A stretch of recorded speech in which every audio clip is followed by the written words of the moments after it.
Course 2, Character Design, Part 1.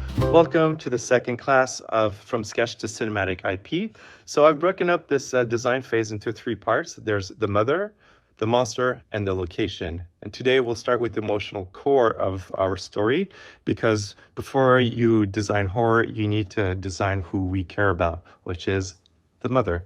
What makes a good character? A strong character doesn't have to be just visually cool. They also have to be relatable because they are our eyes into the world, and she has to be emotionally grounded. Her choices need to make sense, even if they're flawed, and she has to be driven by something personal. It has to be something human. If the audience doesn't feel for her, then the monster doesn't really matter. So who is she? To build a good character, there's a few things we need to figure out to find out who your character is. So I'm going to list them out into things that you need to develop before designing a character. Who she is, fear, desire, flaws, stakes, agency, and transformation, which is reflecting the theme. So who is she? She's 35. She's not a superhero, although she combats monsters. And the key word here is mother, and that should reflect in our illustration.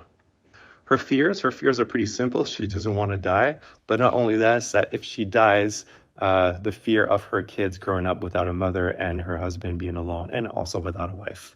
And also, if she doesn't succeed killing the monsters, then the monsters will go into the world and eventually kill her family, which is what she holds so dear to the heart. Desires. So her desires are that she wants to go home, feed the kids, spend time with her family, and she wants to save the world from evil. Her desires are ordinary, and that's what makes it work. Flaws. So her flaws is that she downplays danger, and she suppresses fear over emotion to keep functioning. She chooses duty over rest. She always thinks, okay, there's going to be one more chance to do this right, and after we'll go home. And which also works with the theme. So there's always one more thing. So when you design your character visually, it's really good to write down some traits, and you put it maybe at the top left. That's where I usually put it. And I would put the base trait as like she's 35 years old, tired. So I'll probably have like black rims around the eyes, like heavy eyes. Probably add a wedding ring to show that, she's married. Give her some scars and bruises because she's been through a lot of fights. I want to add a little necklace that her kids probably gave to her. Probably say mom on it. Her clothing have to be functional, so baggy clothes and combat boots. And her hair has to be in a bun because she's moving a lot, or give her short hair. I'm going to give her short hair. And every detail should feel lived in, and that will really help you solidify your character, and you kind of get a sense of who she is as soon as you see her. Every time I start with Photoshop, I try to do a pretty high res. It's better to have it big than too small, so 300 dpi.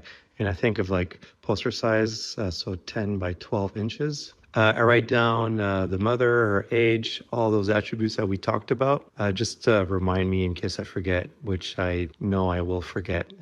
But it's okay, at least I can always fix it. I can always go back. I get a bunch of illustrations and references from Pinterest, like I said before. I find that's the best. And then use a pose that I like best, and this one. And then I just start drawing over. Like, you don't have to do that. I just think it's more efficient. It's quicker.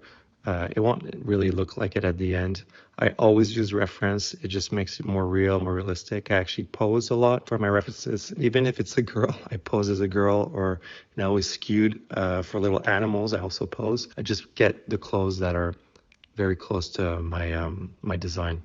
So here you go. I'm changing the hair. I really like the hair from the image on the left. A mother who would be fighting would have short hair. It just makes more sense. I see for the necklace, I wanted something that reminded us of her kids. And so she has that reference. And then I added the scars, more scars. I prefer the jacket was too big, so I decided let's go for a smaller, tighter jacket, something more that a mom would wear. Like I said, some of my friends who are moms, they do wear super baggy clothes. But yeah,